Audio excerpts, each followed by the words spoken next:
El arrogante millonario con solo 2 semanas de vida ve a su ex prometida esperando el autobús con gemelos que se parecen exactamente a él.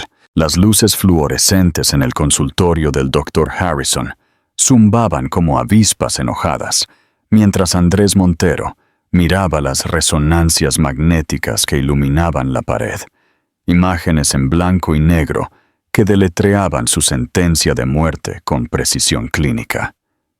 De 6 a 8 semanas, repitió el Dr. Harrison, su voz distante y hueca.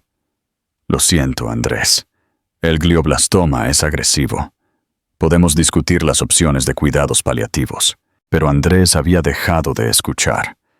Las palabras cáncer cerebral terminal resonaron en su cráneo mientras salía tropezando del consultorio, sus zapatos de diseñador resonando en los pulidos pisos del hospital como un temporizador de cuenta regresiva.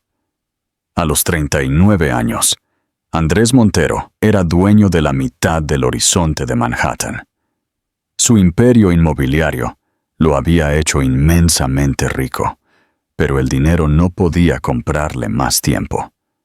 La ironía no se le escapó. Un hombre que construyó hogares para otros nunca vería su 40º cumpleaños. Sus manos temblaban mientras agarraba el volante de su Lamborghini, navegando por el tráfico de la tarde de Brooklyn, aturdido. La ciudad se desdibujó a su paso como una pintura de acuarela dejada bajo la lluvia.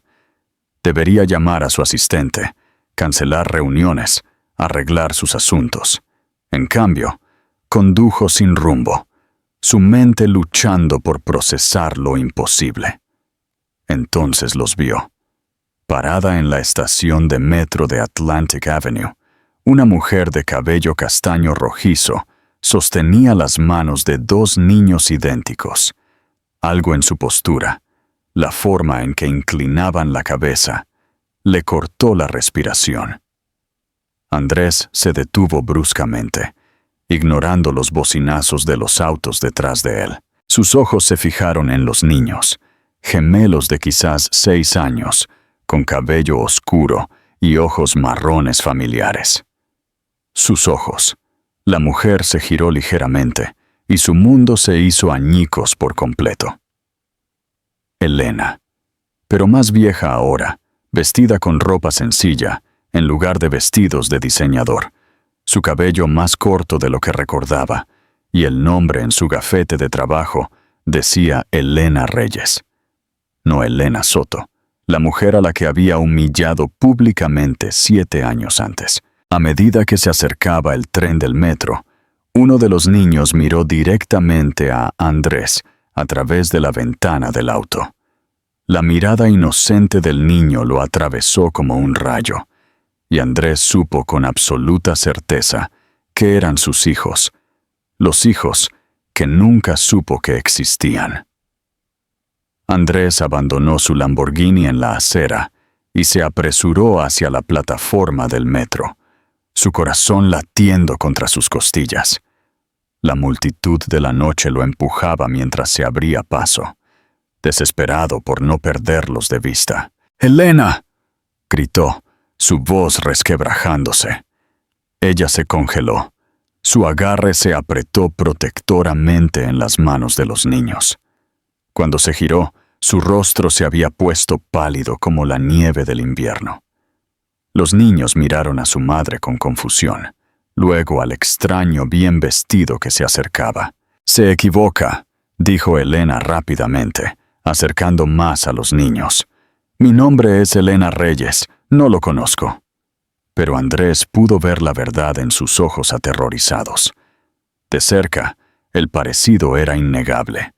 El niño de la izquierda tenía su barbilla obstinada, mientras que el otro compartía sus cejas pobladas. Eran miniaturas perfectas de los rasgos de la familia Montero. «No me mientas, Elena», dijo Andrés, acercándose a pesar de su obvio miedo. Un dolor agudo le atravesó el cráneo, haciéndolo estremecerse. «Esos son mis hijos». «Mami, ¿quién es este hombre?», susurró el niño más pequeño, escondiéndose detrás de las piernas de Elena. «Nadie importante, Miguel», respondió ella con firmeza. Luego miró a Andrés con un desafío que ardía en sus ojos verdes. «Necesita dejarnos en paz ahora, Ana». «No me voy a ir a ninguna parte», insistió Andrés, aunque otra oleada de dolor lo hizo apoyarse en un pilar cercano. «¿Qué edad tienen, Elena? ¿6? ¿7? Eso no significa nada», lo interrumpió bruscamente. «Dejaste tus sentimientos sobre mí perfectamente claros hace 7 años.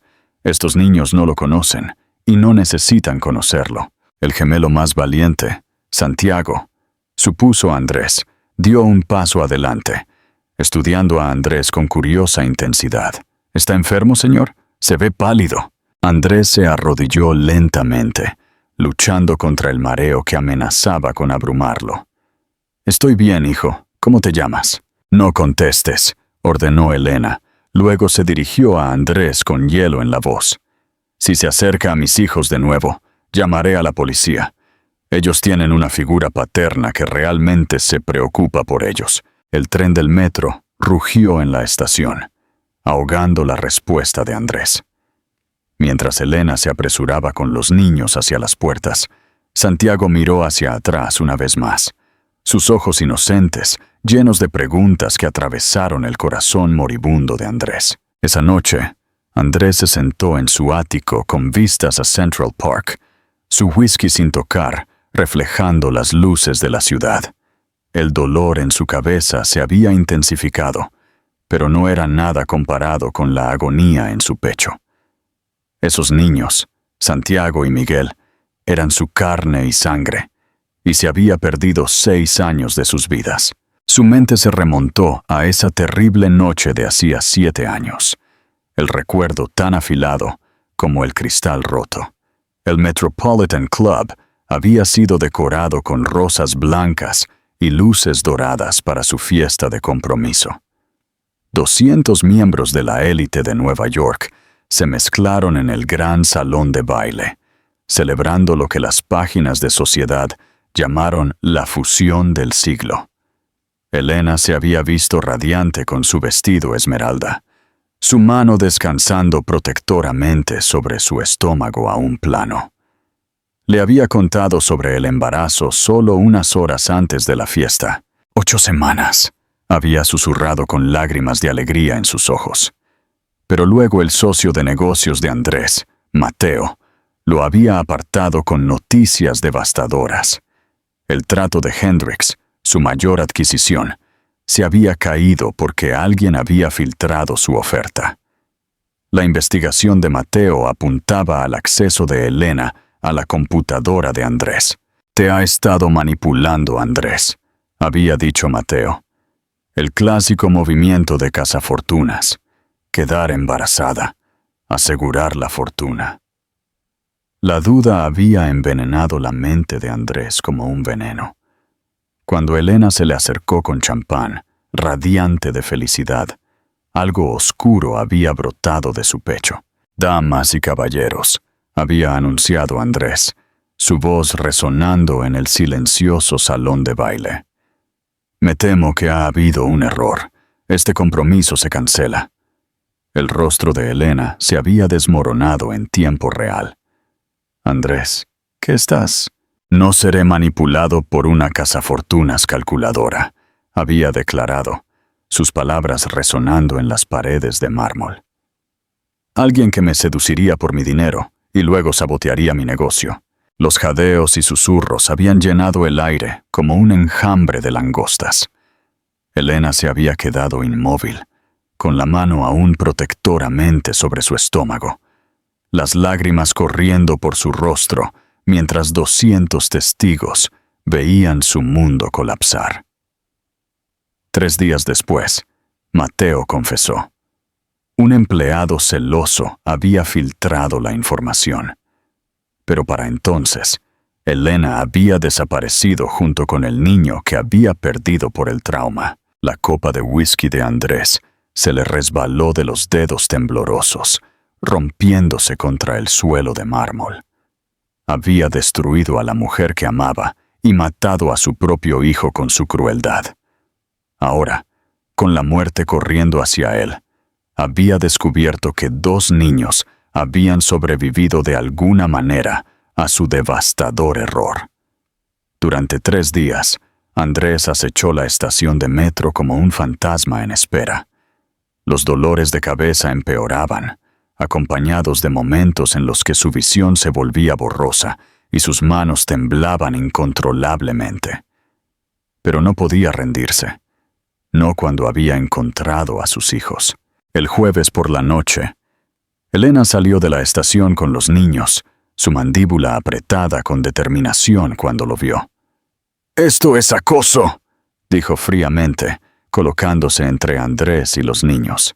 «5 minutos», suplicó Andrés, su voz ronca. «Solo déjame hablar con ellos por 5 minutos».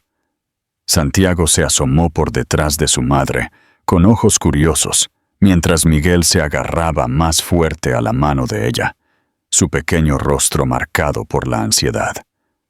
«Por favor, mami», susurró Santiago. «Se ve triste». La resolución de Elena vaciló por un momento. Luego se endureció de nuevo. «Bien, 5 minutos. Pero me quedo aquí y si alguno de mis hijos se siente incómodo, te vas de inmediato». Andrés se arrodilló con cuidado, luchando contra una oleada de mareo. «Hola chicos, soy Andrés. Yo conocí a su mamá hace mucho tiempo. ¿Es usted el hombre que hizo llorar a mami?», preguntó Miguel de repente, su voz apenas audible. La pregunta inocente golpeó a Andrés como un golpe físico. Miró a Elena, cuyos ojos estaban llenos de dolor antiguo. «Sí», admitió Andrés en voz baja. «Lastimé a su mami muy gravemente, y lo siento por eso». Santiago dio un paso adelante protectoramente. «Entonces, ¿por qué deberíamos hablar con usted? Mami dice que las personas que lastiman a otros no son buenas personas». «Porque a veces», dijo Andrés, luchando por encontrar palabras que un niño de 6 años pudiera entender, «la gente comete errores terribles, y a veces pasan el resto de sus vidas tratando de compensar esos errores». Miguel sacudió la cabeza violentamente. «No necesitamos un papá. Tenemos a mami y ella nos cuida». «Se acabó el tiempo», anunció Elena, notando la tez pálida de Andrés y la forma en que se agarraba al banco para apoyarse. «Niños, digan adiós». «Adiós», dijo Santiago cortésmente. Pero Miguel solo miró al suelo. Mientras se alejaban, Andrés gritó desesperadamente. «Solo quiero conocerlos. Por favor». Elena se dio la vuelta, su expresión suavizándose ligeramente ante su obvia desesperación. «Visitas supervisadas solo 1 hora, 2 veces por semana, en Riverside Park, cerca del parque infantil. ¿Y Andrés?». Su voz se volvió severa. «Ve a un médico. Te ves terrible». Andrés los vio desaparecer entre la multitud, la esperanza y la desesperación luchando en su pecho. Tenía permiso para ver a sus hijos, pero el tiempo se estaba acabando más rápido que la arena en un reloj de arena. Andrés contrató a un investigador privado a las pocas horas de esa primera visita supervisada. La carpeta que llegó 3 días después contenía revelaciones que hacían que su diagnóstico terminal pareciera una molestia menor.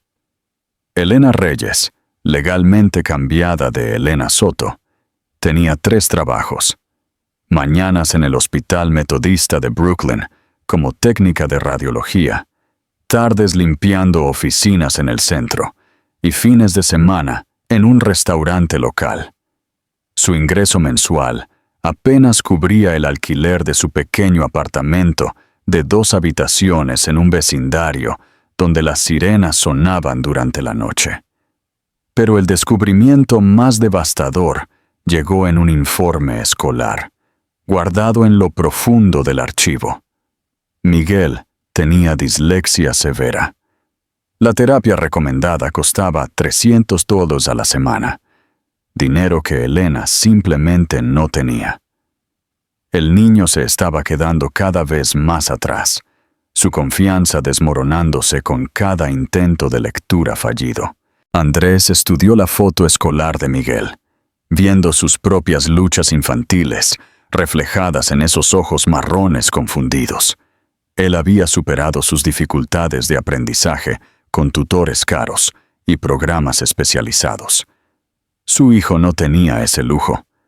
La revelación final llegó cuando Andrés lo siguió al parque para su segunda visita supervisada. Llegó temprano, escondiéndose detrás de un árbol para observarlos de forma natural. «Cuéntanos sobre papá otra vez», le estaba diciendo Santiago a Elena mientras se sentaban en un banco. La voz de Elena era suave pero triste. Su padre era un buen hombre que se puso muy enfermo cuando ustedes eran bebés. Él se fue al cielo antes de que pudieran conocerlo. Andrés agarró la corteza del árbol hasta que sus nudillos se pusieron blancos. Ella les había dicho que él estaba muerto. En sus mentes inocentes estaban conociendo a un extraño, no a su padre. «¿Crees que papá puede vernos desde el cielo?», preguntó Miguel, luchando por pronunciar las palabras correctamente. «Estoy segura de que puede, cariño, y sé que los ama a ambos mucho». La ironía era sofocante.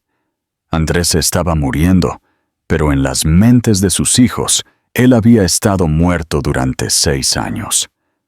Vio a Miguel luchar por leer un libro de cuentos con imágenes, viendo la frustración y la vergüenza empañar el rostro del niño cuando tropezaba con palabras simples. Mientras Elena lo vio y le hizo un gesto para que se acercara, Andrés se dio cuenta de la magnitud de su tarea. No solo necesitaba ganarse el corazón de sus hijos, necesitaba resucitarse de entre los muertos, y tenía que hacerlo mientras su propio cuerpo lo traicionaba, una sinapsis fallida a la vez.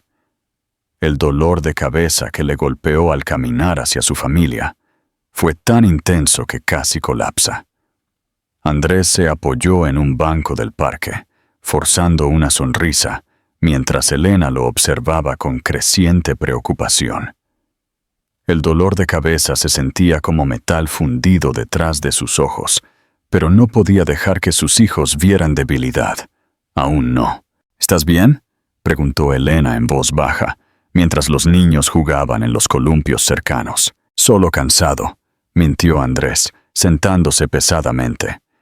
Día largo en la oficina. Durante las semanas siguientes, sus reuniones de 2 veces por semana se convirtieron en un delicado baile de pequeños progresos y dolorosos contratiempos. Andrés aprendió a planificar actividades en torno a sus crecientes limitaciones. No más recorridos a pie o juegos físicos. En cambio, trajo libros para colorear, rompecabezas sencillos y libros de cuentos con imágenes que Miguel podía manejar sin frustración. Santiago fue el primero en ceder. Durante su 4ª reunión, se acercó al banco de Andrés con cautelosa curiosidad. «¿Por qué siempre se sienta tanto?», preguntó el niño con la típica franqueza de un niño de 6 años. «Estos viejos huesos se cansan fácilmente», respondió Andrés, agradecido por una excusa que no era del todo falsa. «No es tan viejo», observó Santiago. Luego sorprendió a Andrés, sentándose a su lado.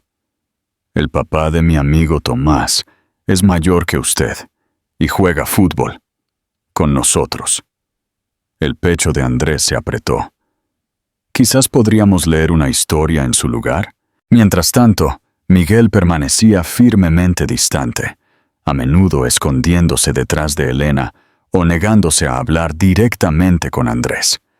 Su ansiedad parecía aumentar cada vez que Andrés se movía demasiado rápido o cuando su coordinación fallaba, lo que sucedía con más frecuencia.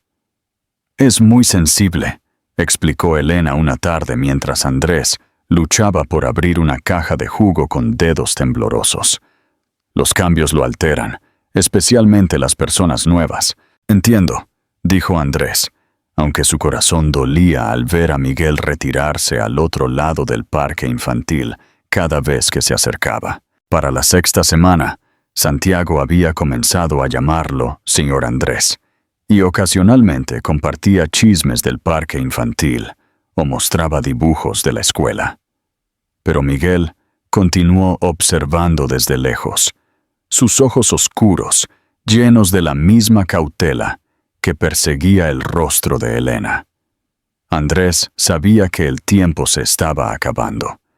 Los problemas de coordinación se estaban volviendo imposibles de ocultar, y ayer había olvidado el nombre de Santiago a mitad de la conversación.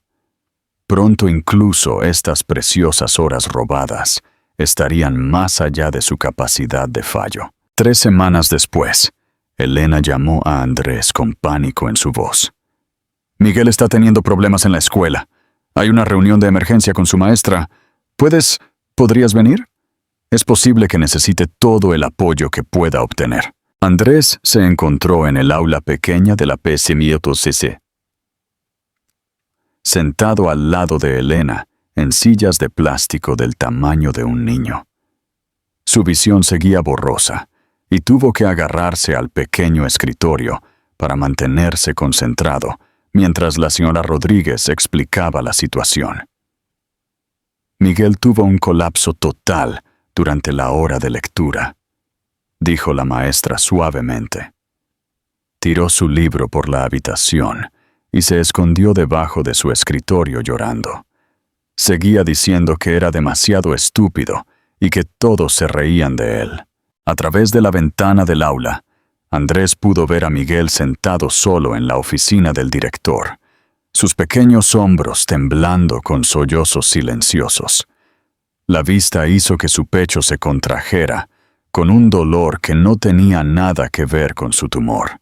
¿Dónde está ahora?, preguntó Andrés, luchando por ponerse de pie. Elena notó cómo se agarraba a la silla para apoyarse, su ceño frunciéndose con preocupación. El consejero está con él, pero no le hablará a nadie, respondió la señora Rodríguez. Sin pensarlo, Andrés caminó hacia la oficina, su andar ligeramente inestable. Elena lo siguió de cerca, lista para atraparlo si tropezaba. A través de la puerta de cristal, podían ver a Miguel acurrucado en una bola en un puff, las lágrimas corriendo por su rostro. Andrés llamó suavemente y entró. «Hola, amigo». Miguel levantó la vista, sorprendido de verlo. «Señor Andrés, ¿por qué está aquí?» «Porque a veces», dijo Andrés, sentándose con cuidado en el suelo junto al puff. «Las personas que se preocupan el uno por el otro se presentan cuando las cosas se ponen difíciles. No puedo». «Leer bien», susurró Miguel, su voz quebrándose. «Todos los demás niños piensan que soy tonto». El corazón de Andrés se hizo añicos. «¿Sabes qué? Yo tampoco podía leer bien cuando tenía tu edad. Las letras solían bailar por la página como si estuvieran jugando trucos conmigo». Los ojos de Miguel se abrieron de par en par. «¿De verdad? De verdad. Pero ¿sabes lo que aprendí? Ser diferente no es lo mismo que ser tonto. Tu cerebro simplemente funciona de una manera especial». Por primera vez desde que Andrés lo conoció, Miguel se acercó más. «¿Los niños se reían de usted también?» «A veces. Pero yo tuve ayuda, y tú también la tendrás». Cuando Miguel finalmente permitió que Andrés lo abrazara mientras lloraba, Elena observó desde la puerta con lágrimas en sus ojos y una creciente alarma ante la obvia confusión de Andrés sobre qué pasillo conducía de regreso al estacionamiento. El viaje a casa desde la escuela de Miguel fue tenso.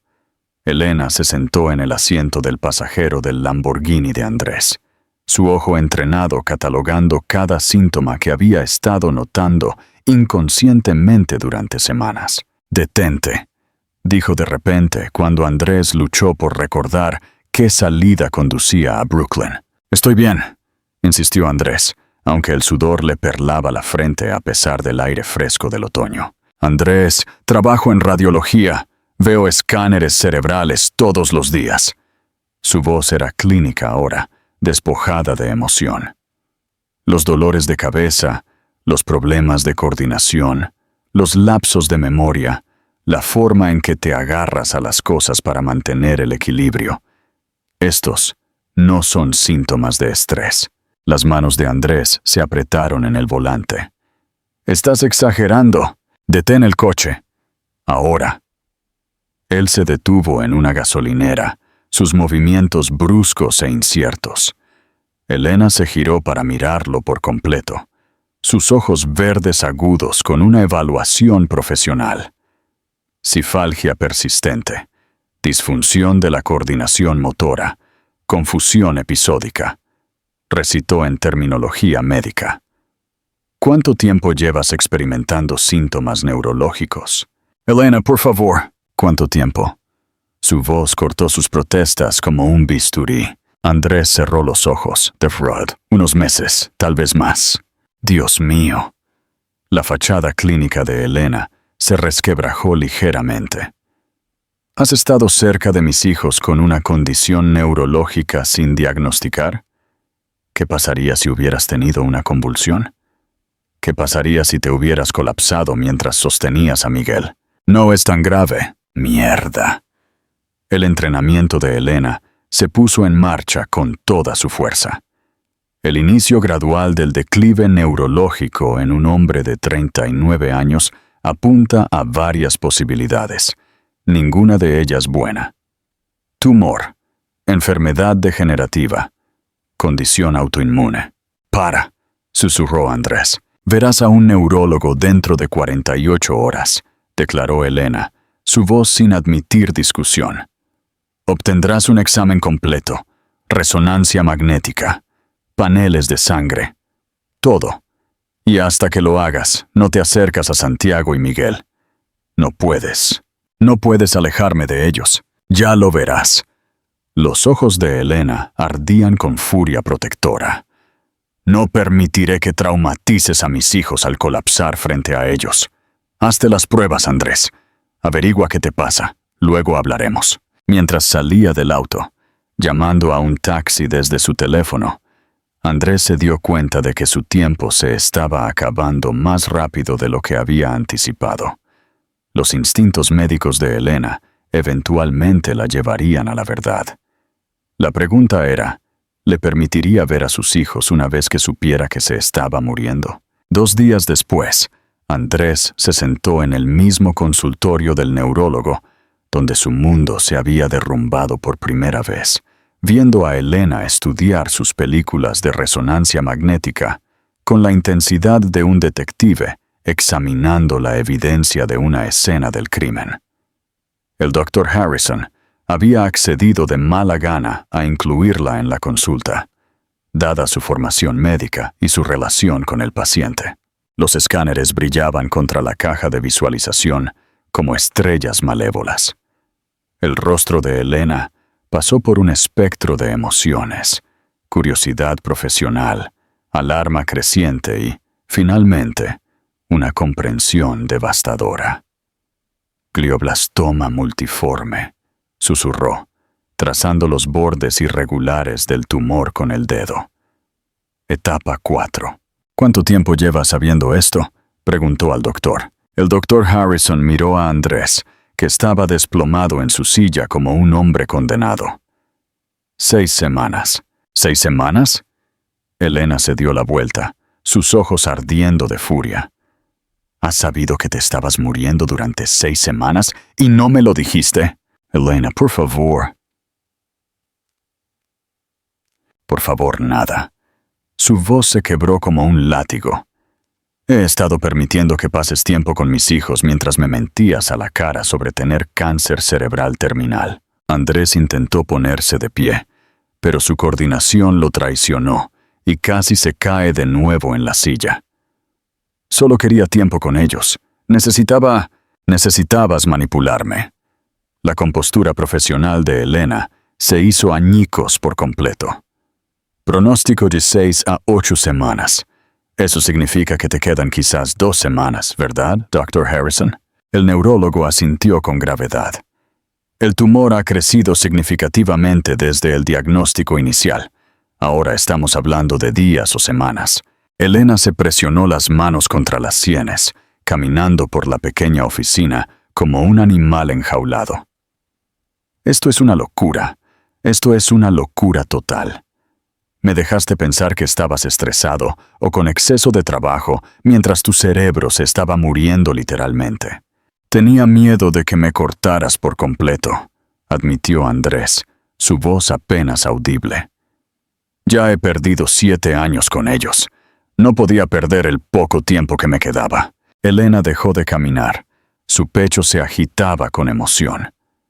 Durante un largo momento, se quedó mirando al hombre que una vez había destruido su vida y ahora estaba muriendo frente a sus ojos.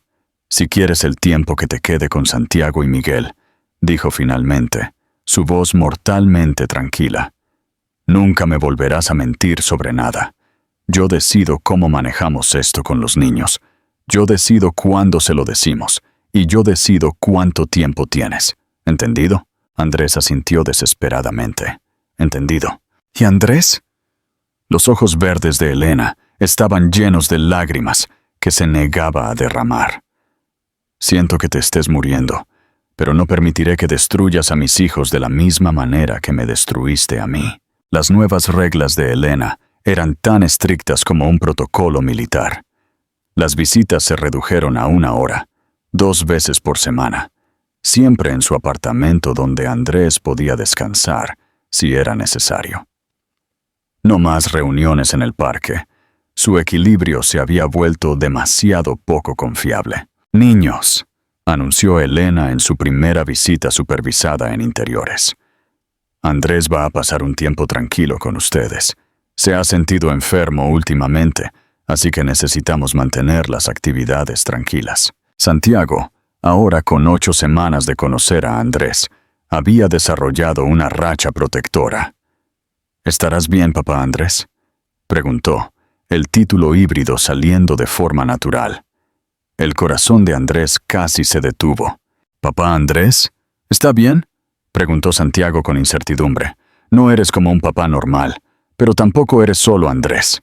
«Es perfecto», susurró Andrés, su voz ronca de emoción. Miguel permanecía acurrucado en la esquina, con sus libros de cuentos con imágenes, echando miradas furtivas, pero manteniendo su distancia. La ansiedad de los niños parecía aumentar cada vez que Andrés se movía demasiado lento o se detenía a mitad de la frase, lo que sucedía con más frecuencia. Andrés había adaptado sus actividades en torno a sus limitaciones. Los juegos de mesa reemplazaron los juegos físicos. Leer juntos reemplazó los paseos. Había instalado una pequeña cámara de video en la esquina, con el permiso de Elena, después de que él le explicara su propósito. «Santiago, ¿puedes mirar a la cámara por un minuto?», preguntó Andrés durante su tercera visita. «¿Por qué?». «Quiero grabarles algunos mensajes para cuando sean mayores, como cuando se gradúen de la escuela secundaria, o se casen, o tengan sus propios hijos». Santiago frunció el ceño con lógica de niño de 6 años. «¿No puedes simplemente decírmelo entonces?». Elena intervino suavemente. «Andrés quiere asegurarse de que sus palabras se guarden para siempre, cariño». Entre visitas, Andrés gastó su energía restante escribiendo cartas detalladas para cada niño. Instrucciones para Santiago sobre cómo ser un hermano mayor. Estímulos para Miguel. Sobre sus luchas con la lectura. Historias sobre la historia de la familia Montero, que nunca habían aprendido. Durante su 4ª visita, el habla de Andrés comenzó a ser ligeramente arrastrada. Santiago lo notó de inmediato.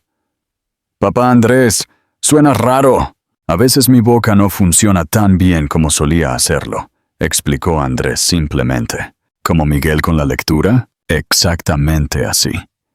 Desde su rincón, Miguel levantó la vista por primera vez ese día, un destello de comprensión, cruzando su joven rostro. El martes siguiente trajo una lluvia inesperada, atrapándolos a todos dentro de la pequeña sala de Elena. Andrés se sentó en la mesa de la cocina, sus movimientos ahora notablemente más lentos y deliberados. El tumor estaba progresando rápidamente. Su habla se había vuelto más trabajosa y su mano izquierda temblaba casi constantemente. «Hoy traje algo especial», anunció Andrés, sacando una gran caja de suministros de arte de su bolso con la ayuda de Elena. Santiago corrió de inmediato, pero Miguel permaneció en el sofá, agarrando su elefante de peluche desgastado. Durante las últimas semanas, el niño había comenzado a echarle miradas más largas a Andrés, su curiosidad claramente luchando contra su ansiedad. «Estos son lápices de artista profesionales», le explicó Andrés a Santiago, sus palabras ligeramente arrastradas pero comprensibles, el tipo que usan los artistas de verdad. «¿Puedo probarlos?», preguntó Santiago con entusiasmo. «Claro, por eso los traje». Mientras Santiago comenzaba a dibujar con entusiasmo, Andrés notó que Miguel se había acercado. Sus ojos oscuros fijos en los lápices de colores con un anhelo inconfundible. «Miguel», dijo Andrés en voz baja, «¿te gustaría dibujar algo?». El niño sacudió la cabeza, rápidamente, pero no se retiró al sofá. «Sabes», continuó Andrés, su voz paciente a pesar del esfuerzo que requería el habla. «Cuando tenía tu edad, me encantaba dibujar. Mis manos funcionaban mejor con imágenes que con palabras». El agarre de Miguel en su elefante se aflojó ligeramente. «¿De verdad?». «De verdad. Las palabras también eran difíciles para mí. Pero las imágenes tenían sentido». Elena observó desde la puerta de la cocina, lista para intervenir si era necesario, pero algo en el tono de Andrés la mantuvo en silencio. «No sé dibujar bien», susurró Miguel, moviéndose un paso más cerca. «Apuesto a que sí puedes», dijo Andrés, deslizando una hoja de papel en blanco por la mesa. «¿Quieres intentarlo juntos?». Por primera vez en 2 meses, Miguel se acercó a Andrés voluntariamente. Se subió a la silla a su lado, su pequeño cuerpo irradiando energía nerviosa. «¿Qué deberíamos dibujar?», preguntó Andrés. «No sé», dijo Miguel, recogiendo un lápiz verde con reverencia cuidadosa. «¿Qué tal un árbol?». «Todos pueden dibujar un árbol». Mientras trabajaban uno al lado del otro, la mano temblorosa de Andrés guió la mano firme de Miguel. El silencio era cómodo, roto solo por el suave rasguño de los lápices en el papel y la lluvia contra las ventanas. «Andrés», dijo Miguel de repente, sin levantar la vista de su dibujo. «Sí, amigo. Mami nos dijo que nuestro papá murió antes de que naciéramos». El lápiz de Andrés dejó de moverse. Elena se tensó en la puerta, pero Andrés la miró a los ojos y asintió casi imperceptiblemente, dándole permiso para navegar este campo minado él mismo. «Miguel», dijo Andrés lentamente, eligiendo sus palabras con la precisión de un cirujano. «A veces los adultos cometen muy malos errores. A veces lastiman a las personas que aman tan gravemente que tienen que irse, como un tiempo fuera». «Algo así, pero un tiempo fuera muy largo». Miguel continuó coloreando, procesando esta información con lógica de niño de 6 años. «¿Estabas en tiempo fuera porque lastimaste a mami?». «Sí», susurró Andrés. «Lastimé a tu mami muy, muy gravemente, y lo he lamentado cada día desde entonces. Pero regresaste». «Regresé porque quería conocerte a ti y a Santiago, porque aunque cometí errores terribles, nunca dejé de amarlos». Miguel dejó su lápiz y miró directamente a Andrés por primera vez. «¿Nos amas aunque no te conocíamos?». La visión de Andrés se nubló con lágrimas que luchó por controlar. «Los amo a ambos más que a todas las estrellas en el cielo, más de lo que jamás supe que era posible amar a alguien, incluso aunque no puedo leer bien. Especialmente porque eres exactamente perfecto tal como eres». Miguel estudió el rostro de Andrés con la intensidad que solo los niños poseían. «¿Vas a tener que volver al cielo pronto?». La pregunta colgó en el aire como una espada. Andrés miró a Elena, que tenía lágrimas corriendo por su rostro, luego de vuelta a su hijo. «Es posible que tenga que hacerlo», admitió Andrés. «Pero antes de hacerlo, quiero que sepas algo muy importante». «¿Estás escuchando?». Miguel asintió solemnemente. Eres inteligente y amable y valiente. Vas a hacer cosas asombrosas en tu vida, y aunque no pueda estar aquí para verlas todas, siempre, siempre estaré orgulloso de ti. Por un momento se sentaron en completo silencio.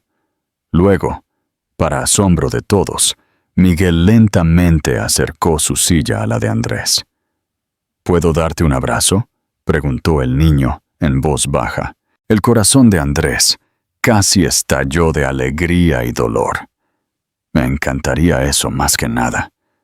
Cuando los pequeños brazos de Miguel se envolvieron alrededor de su cuello, Andrés sintió que algo fundamental cambiaba dentro de su pecho. Por primera vez desde su diagnóstico, no estaba pensando en la muerte, o el tiempo perdido, o los arrepentimientos. Era simplemente un padre, abrazando a su hijo.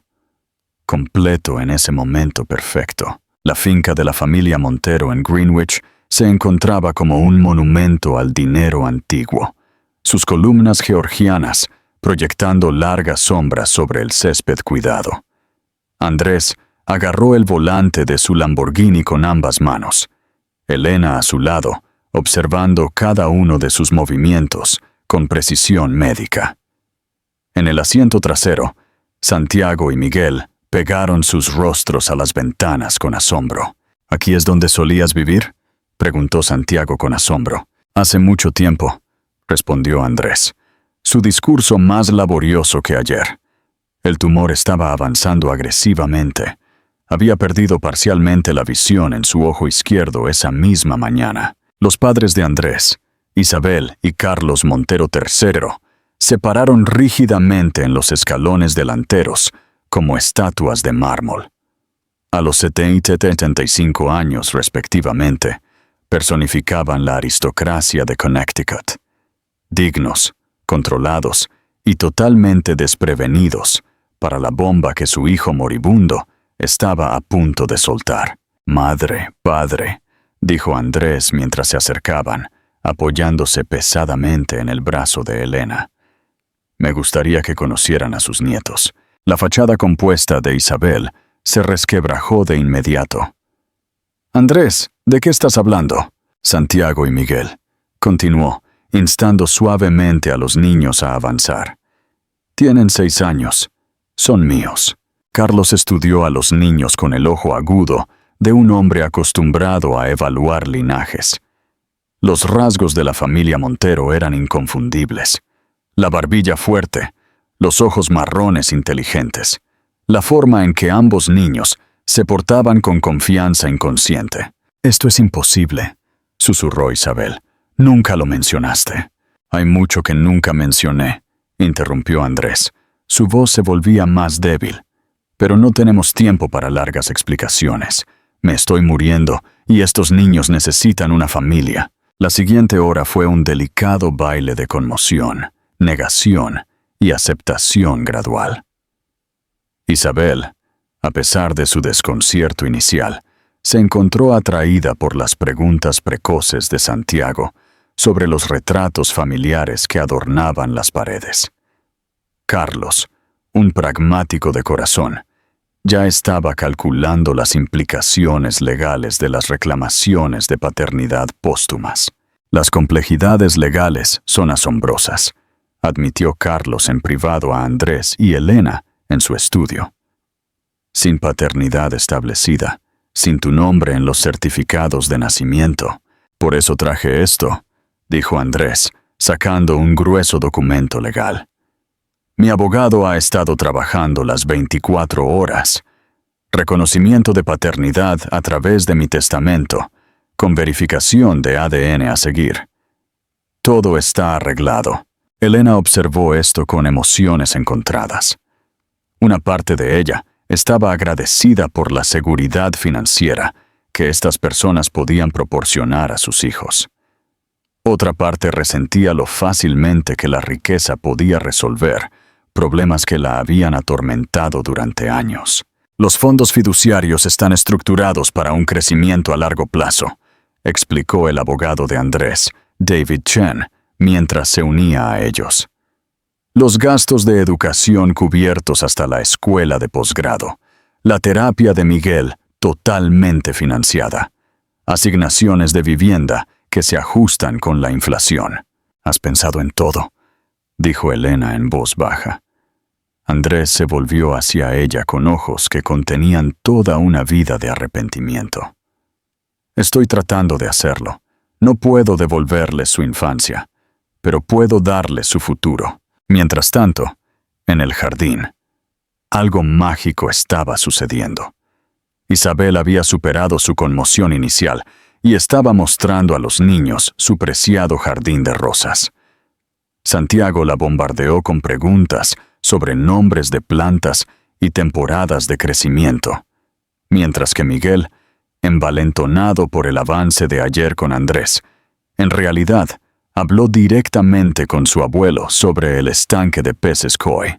«Tienen espíritu», observó Carlos a Andrés a través de la ventana.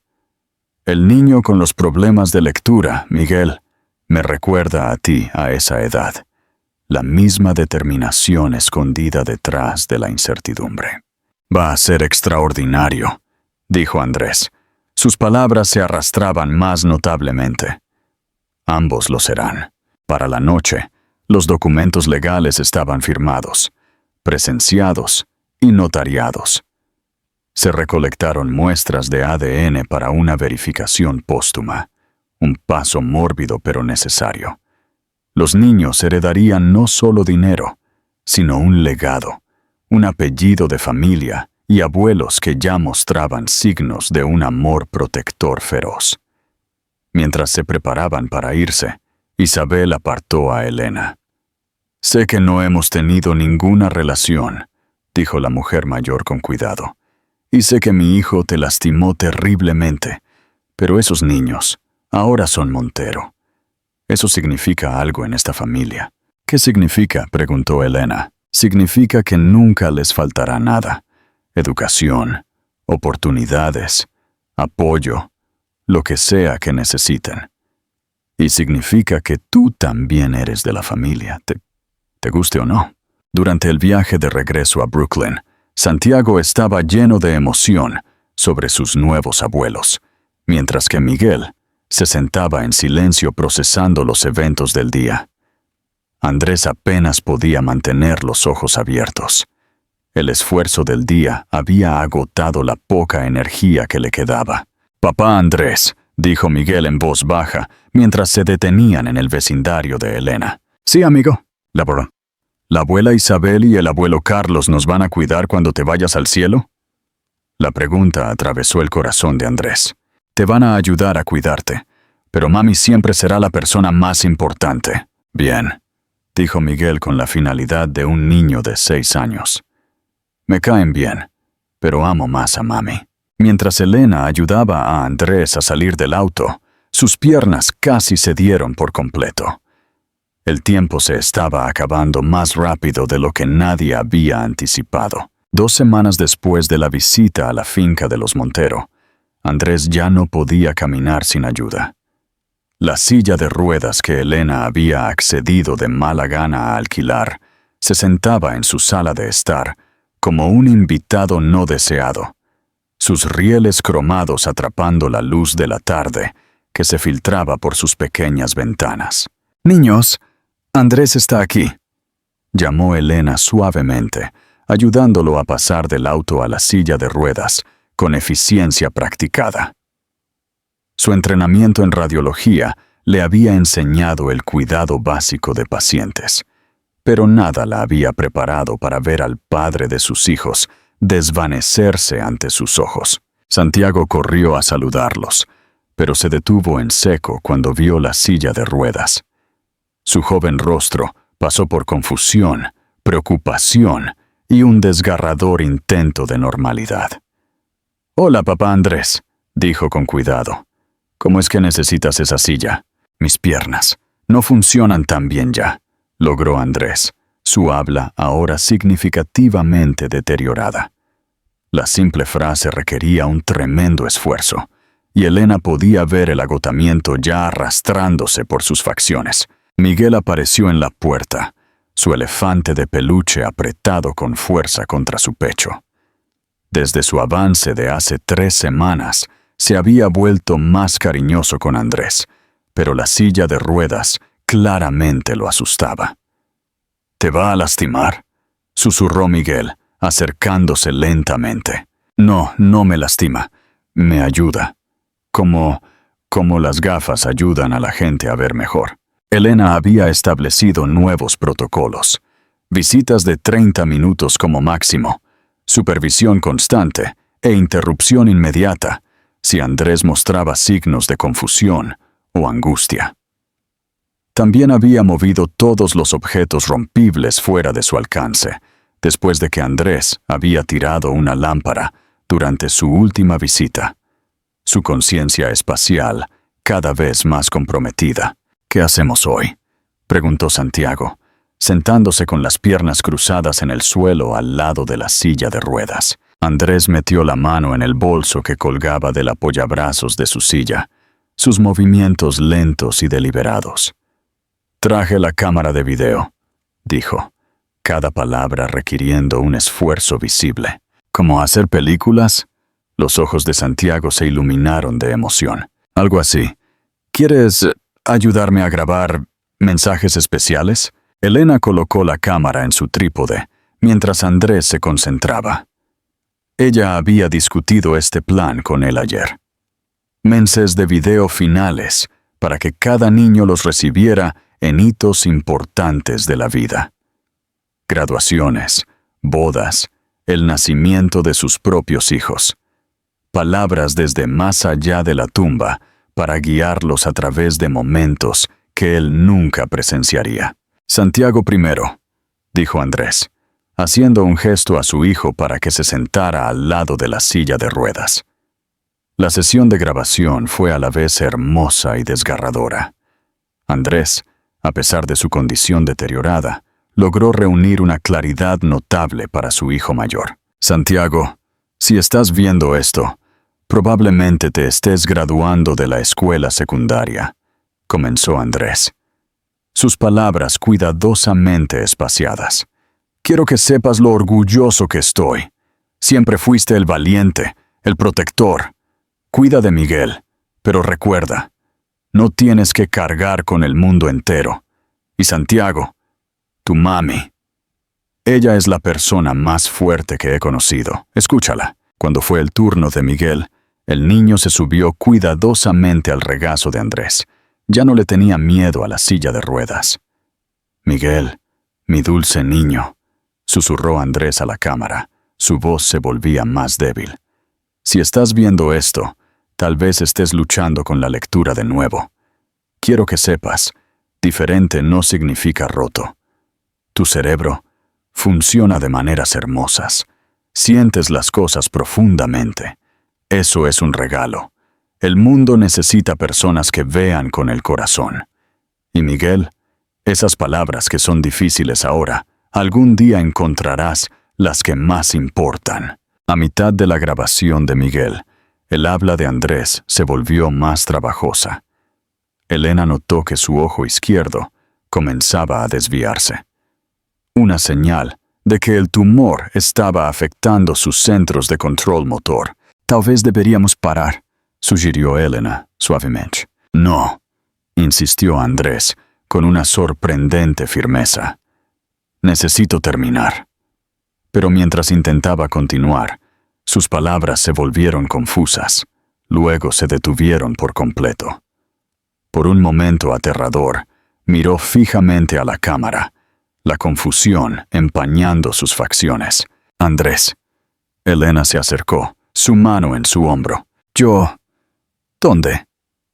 Andrés miró alrededor de la habitación, como si la viera por primera vez. Santiago se levantó de un salto, el miedo destellando en su joven rostro. «¿Qué le pasa al papá de Andrés? A veces su cerebro se confunde», explicó Elena con calma, aunque su corazón latía con fuerza.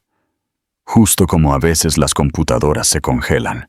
En cuestión de minutos, la claridad de Andrés regresó, pero el episodio había sacudido a todos. Miguel se había retirado a su rincón, mientras Santiago se quedaba cerca de él de forma protectora. «Estoy bien», les aseguró Andrés, aunque su voz apenas superaba un susurro. «Solo necesito descansar ahora». Mientras Elena lo ayudaba a regresar al auto, Andrés agarró su mano con una fuerza sorprendente. «¿Cuánto tiempo más?», le preguntó ella en voz baja. «El doctor Harrison piensa, tal vez una semana, 2 como máximo». Elena cerró los ojos, sintiendo el peso de las decisiones que nunca había imaginado que tendría que tomar. «¿Quieres que se lo contemos?» «Aún no. Que me recuerden hablando. No solo muriendo». Esa noche, después de que los niños se durmieron, Elena reprodujo las grabaciones de video. El deterioro de Andrés era visible incluso dentro del lapso de 30 minutos, su habla progresivamente más trabajosa, su coordinación fallando en tiempo real. Pero su amor por sus hijos brillaba a través de cada palabra tropezada, cada respiración trabajosa. Estas grabaciones imperfectas y desgarradoras serían los últimos regalos que él podría darles. La llamada llegó a las 3 p.m. un jueves. Elena se despertó con el zumbido insistente de su teléfono, sabiendo de inmediato lo que significaba. Había estado esperando esta llamada durante días, viendo a Andrés deteriorarse con cada visita hasta ayer, cuando apenas podía mantener los ojos abiertos por más de unos minutos. «Señora Reyes, soy el Dr. Harrison en el Monte Sinaí. Andrés Montero me pidió que la llamara. Él está... Es hora». Elena cerró los ojos, sintiendo una extraña mezcla de dolor y alivio.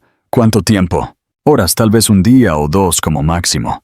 Ha estado preguntando por los niños». La habitación del hospital se sentía como un santuario de reverencia silenciosa cuando Elena llegó con Santiago y Miguel esa tarde. Andrés yacía apoyado contra almohadas blancas, su una vez poderosa figura ahora frágil y disminuida. El hombre que había comandado salas de juntas y construido rascacielos apenas podía levantar la cabeza, pero sus ojos se iluminaron en el momento en que vio a sus hijos. «Son mis niños», susurró, su voz apenas audible por encima del suave pitido de los monitores. Santiago se acercó a la cama primero, su rostro de 8 años serio, con una comprensión más allá de sus años. «Hola, papá Andrés. ¿Estás muy enfermo?» «Muy enfermo», confirmó Andrés suavemente, pero no con dolor, solo cansado. Miguel se mantuvo al principio, abrumado por el ambiente estéril del hospital y la maraña de cables conectados a Andrés. Elena lo levantó con cuidado, sentándolo en la silla al lado de la cama, donde podía ver a su padre sin asustarse por el equipo médico. «¿Aquí es donde vas a ir al cielo?», preguntó Miguel, con la honestidad directa que solo los niños poseen. Los ojos de Andrés se llenaron de lágrimas. «Tal vez, amigo, pero ahora mismo solo estoy feliz de que estén aquí». Durante la siguiente hora hablaron con frases simples y suaves. Andrés preguntó sobre la escuela, sobre sus juegos favoritos, sobre cualquier cosa que mantuviera a sus hijos hablando. Su habla era trabajosa y a menudo interrumpida por largas pausas, pero cada palabra era preciosa. «Santiago», dijo Andrés lentamente, «vas a ser un increíble hermano mayor. Cuida de Miguel, ¿vale?» «Ya lo hago», respondió Santiago solemnemente. «Lo ayudo a leer». «Buen chico. ¿Y Miguel?» Andrés giró la cabeza ligeramente, su coordinación requiriendo un enorme esfuerzo. «Sigue dibujando. Sigue viendo el mundo con tus hermosos ojos». Elena había traído los suministros de arte, y ambos niños se acomodaron en posiciones cómodas alrededor de la cama, Santiago a un lado sosteniendo la mano derecha de Andrés, Miguel cuidadosamente coloreando al lado del brazo izquierdo de su padre. La escena era a la vez desgarradora y perfectamente natural. como si hubieran estado haciendo esto toda su vida. «Cuéntanos cuando eras pequeño», pidió Santiago, apretando los dedos de Andrés suavemente. La voz de Andrés se volvió más suave mientras compartía recuerdos fragmentados. Trepar a los árboles en Central Park, construir fuertes con cojines del sofá, la forma en que su abuela hacía panqueques con forma de animales. Historias simples que pintaban cuadros de una infancia con la que ambos niños podían conectarse. ¿También tenías problemas para leer?, preguntó Miguel levantando la vista de su dibujo. Sí. Las letras saltaban por la página, como si estuvieran jugando al escondite. ¿Pero te pusiste mejor? Me puse diferente. Encontré mi propio camino. Tú también lo harás. Isabel y Carlos Montero llegaron a primera hora de la noche, trayendo consigo un aire de dolor digno. Los niños se habían sentido cómodos con sus abuelos en visitas recientes, y su presencia parecía traer paz a Andrés. «Niños», dijo Isabel suavemente, ¿quieren mostrarle al abuelo Carlos sus dibujos mientras la abuela habla con su papá? Mientras los niños se movían hacia el área de la ventana con Carlos, Isabel se acercó a la cama. Su exterior compuesto finalmente se resquebrajó al mirar a su hijo moribundo. «Lo siento mucho, Andrés», susurró. «Deberíamos haber sabido de ellos antes. Deberíamos haber estado allí». «Están aquí ahora», respondió Andrés con un tremendo esfuerzo. «Eso es lo que importa. Cuídalos. Y Elena, ella es extraordinaria. Lo haremos, lo prometo». A medida que avanzaba el día, los períodos de conciencia de Andrés se hicieron más cortos. Pero cada vez que abría los ojos, su mirada buscaba a sus hijos. Santiago se había autoproclamado el sostenedor de manos oficial, manteniendo un contacto suave incluso cuando Andrés cabeceaba. Miguel había creado una obra de arte elaborada con figuras de palitos etiquetadas como papá, mami, Santiago y Miguel, de pie bajo un arco iris. «Mira», dijo Miguel en voz baja durante uno de los momentos de lucidez de Andrés. «Es nuestra familia». Andrés estudió el dibujo con feroz concentración, memorizando cada trazo de crayón. «Es perfecto», logró decir. «Todos ustedes son perfectos». Esa noche, cuando terminaron las horas de visita, decir adiós se sintió diferente, más final. Santiago pareció entender esto instintivamente. «Papá Andrés», dijo Santiago, inclinándose cerca de la cama. «Te amo». «Yo también te amo, Santiago. Muchísimo». Miguel, envalentonado por el ejemplo de su hermano, se subió cuidadosamente a la cama para un último abrazo. «Te amo, papá Andrés. ¿Me vas a ver desde el cielo?» «Todos los días», prometió Andrés, su voz quebrándose. «Todos los días». Elena se quedó hasta la medianoche, viendo a Andrés dormir inquieto. La subida y bajada de su pecho se volvía más trabajosa, y ella sabía que tal vez el mañana no llegaría para él. Cuando finalmente le besó la frente para despedirse, él se movió ligeramente. «Elena, estoy aquí. Gracias por dejarme amarlos. Gracias por regresar», susurró ella entre lágrimas. A las 4:23 a.m., Andrés Montero murió pacíficamente mientras dormía, rodeado de flores de sus hijos y fotos que habían dibujado para él. Su último pensamiento consciente había sido de dos pequeños niños que lo llamaban Papá Andrés, y la mujer que le había dado el mayor regalo de todos, una oportunidad de redención. Las hojas de otoño crujieron bajo pequeños pies, mientras Santiago y Miguel caminaban de la mano por los sinuosos senderos del cementerio Woodlawn. A los 8 años, Santiago había crecido en el papel protector que Andrés había imaginado, mientras que Miguel, ahora más seguro, llevaba un dibujo fresco en su mano libre. «Recuerda hablar claro», les recordó Elena suavemente, ajustando el cuello de la chaqueta de Miguel. Las sesiones de terapia que Andrés había financiado estaban obrando milagros. La lectura de Miguel había mejorado drásticamente y su confianza florecía con cada pequeña victoria. La lápida de Andrés era elegante en su simplicidad. Andrés Montero, amado padre, todos los días.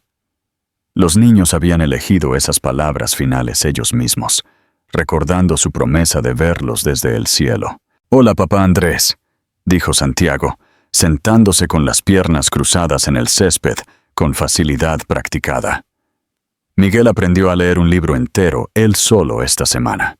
Miguel sonrió con orgullo, desdoblando su última obra de arte. «Dibujé nuestro nuevo apartamento. Tiene 3 habitaciones y mami tiene su propio baño ahora». Elena sonrió, viendo a sus hijos charlar con la tumba de su padre, con la naturalidad de los niños que habían integrado la pérdida en su comprensión del amor. El fideicomiso Montero había cambiado sus vidas. Se habían mudado a un vecindario seguro en Park Slope. Miguel recibió sesiones de terapia 2 veces por semana, y ambos niños asistían a una excelente escuela privada, donde sus necesidades únicas eran entendidas y nutridas. «Cuéntale sobre la visita de la abuela Isabel», animó Elena. «Nos llevó a ese restaurante elegante donde te ponen la servilleta en el regazo», informó Santiago seriamente. «Y dijo que vamos a pasar la Navidad en la casa grande en Connecticut. El abuelo Carlos me está enseñando sobre peces», agregó Miguel. «Los de su estanque tienen nombres». Isabel y Carlos habían abrazado a sus nietos inesperados, con la devoción feroz de las personas a las que se les da una segunda oportunidad en la familia. Lo que había comenzado como un deber se había convertido en un amor genuino. Asistieron a obras de teatro escolares, recordaban los cumpleaños y proporcionaron el tipo de estabilidad generacional que Elena nunca había imaginado posible. «Y mami tiene algo que contarte también», dijo Santiago, con la picardía de un niño de 8 años bailando en sus ojos. Elena sintió que sus mejillas se calentaban. «Eso es privado, Santiago». «Pero el papá de Andrés debería saber de David», intervino Miguel. «Él hace sonreír a mami». David Chen, el ex abogado de Andrés, se había quedado en sus vidas inicialmente para gestionar los arreglos del fideicomiso. En algún lugar entre las reuniones legales y las conferencias escolares, se había desarrollado una amistad gentil. Elena se había resistido a cualquier sentimiento romántico durante meses, insegura de si seguir adelante significaba traicionar la memoria de Andrés. «Es muy amable», dijo Elena finalmente, dirigiéndose directamente a la lápida. «Hace reír a los niños, y él entiende nuestra historia. Creo que lo aprobarías». El viento susurró a través de los robles sobre ellos, y Miguel levantó la vista con esperanza. «¿Es el papá de Andrés diciendo que sí?» «Tal vez», dijo Elena suavemente. Mientras se preparaban para irse, Santiago se puso de pie y colocó su pequeña mano en la lápida. «Papá Andrés, he estado pensando en lo que quiero ser cuando sea grande». «¿Qué es eso, cariño?», preguntó Elena. «Un médico, como los que intentaron ayudarte. Tal vez pueda aprender a arreglar cerebros para que otros papás no tengan que irse al cielo tan pronto». El aliento de Elena se cortó en su garganta. A los 8 años, Santiago ya mostraba signos de la determinación de la familia Montero, canalizando la pérdida en un propósito, el dolor en una curación. 15 años después, el doctor Santiago Montero se paró en su bata blanca frente a una sala de conferencias llena de estudiantes de medicina en Johns Hopkins, su pantalla de presentación mostrando imágenes de escáneres cerebrales que habrían sido terriblemente familiares para su familia. «El glioblastoma multiforme sigue siendo uno de nuestros mayores desafíos», explicó a la audiencia absorta. «Pero los avances recientes en inmunoterapia y terapia génica dirigida ofrecen una esperanza sin precedentes». En la primera fila, Miguel se sentó con un cuaderno. Sus luchas infantiles con las palabras ahora se transformaron en un don para la ilustración médica. Sus dibujos detallados ayudaron al equipo de investigación de su hermano a visualizar complejas vías neuronales de maneras que las imágenes tradicionales no podían capturar. Mi investigación está dedicada a extender no solo la vida, sino el tiempo de calidad, continuó Santiago, su voz llevando el peso de la experiencia personal, porque a veces unas pocas semanas pueden cambiarlo todo. Después de la conferencia, los hermanos caminaron juntos por el campus hacia el laboratorio de Santiago. A los 23 años, Santiago había avanzado rápidamente en su carrera de medicina, con un enfoque singular, mientras que Miguel había encontrado su vocación, creando ilustraciones médicas que cerraban la brecha entre la complejidad científica y la comprensión humana. «Mamá llamó», dijo Miguel, desplazándose por su teléfono. «David se propone oficialmente el próximo mes». «Ya era hora», sonrió Santiago. «Han estado juntos más tiempo de lo que Andrés y mamá estuvieron alguna vez». «¿Crees que el papá de Andrés estaría de acuerdo con eso?» Santiago dejó de caminar, considerando la pregunta con la seriedad que merecía. «Creo que el papá de Andrés querría que mamá fuera feliz. Y creo que estaría orgulloso de que todavía hablemos de él como si fuera parte de nuestras decisiones». Esa noche, condujeron a Brooklyn para unirse a Elena y David para cenar. El apartamento estaba lleno del caos cómodo de una familia mixta. La hija adolescente de David, Laura de su primer matrimonio, se había convertido en la hermana que los niños nunca supieron que querían. Santiago consiguió otra beca de investigación, anunció Elena con orgullo durante el postre. La Fundación Montero está respaldando un estudio de 3 años, explicó Santiago a David. La abuela Isabel insistió en que financiaran la investigación de tumores cerebrales específicamente. Ella dijo que para eso son las fundaciones familiares, agregó Miguel, para cuidar a las personas de la forma en que las familias deberían hacerlo. Después de la cena, se reunieron alrededor de los viejos álbumes de fotos que Elena finalmente había podido mirar sin llorar.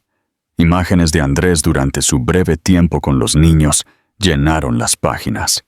En silla de ruedas pero sonriendo, leyendo historias con Miguel, construyendo torres de bloques con Santiago. ¿Sabes lo que más recuerdo?, dijo Santiago suavemente, estudiando una foto de Andrés, ayudándolo con un rompecabezas. ¿Cómo escuchaba? De verdad escuchaba, incluso cuando hablar era difícil para él. Me hizo sentir inteligente, agregó Miguel. Incluso cuando no podía leer las palabras, me hizo sentir que mis pensamientos importaban. Elena se secó las lágrimas que ya no intentaba ocultar. Él estaría tan orgulloso de ambos, los hombres en los que se han convertido, la forma en que se cuidan el uno al otro. Aprendimos del mejor, dijo Santiago, apretando la mano de su madre. Afuera, la nieve comenzó a caer suavemente contra las ventanas.